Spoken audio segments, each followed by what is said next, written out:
each child brings their own personality and their temperament to this whole kind of boundary issue. Like if they're not comfortable with hugging and they're more reserved, then we need to err on the side of being reserved with that child and letting that child know it's okay.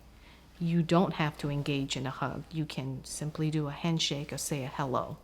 Listening to the child or watching the child's body language, if they pull back from that touch, then you need to respond likewise and be respectful of that. Asking the child for permission.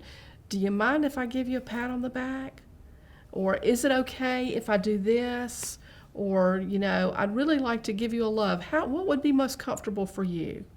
And letting them set those boundaries and letting them set those limits and then respecting those, because then you're teaching them that they do have a say, that they do have power, and they do have that personal bubble. And recognizing kids go through different phases. Sometimes they are just into cuddling and hugging, and sometimes they're just like independent and, oh my gosh, don't kiss me in public. And then they're back to, oh yeah, kiss me, hug me, our boys and our girls. My son comes in now, when he was in middle school, he did say, Daddy, don't do that at school.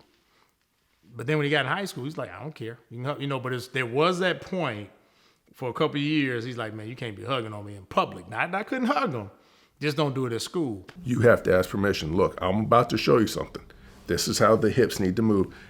I can show you, and I'm going to put my hands on you right here and right here. Are you comfortable with this? If the answer is yes, you go forward and you do it. If the answer is no, I understand completely, no problem. This is what the visual is if I do it. So there is that boundary.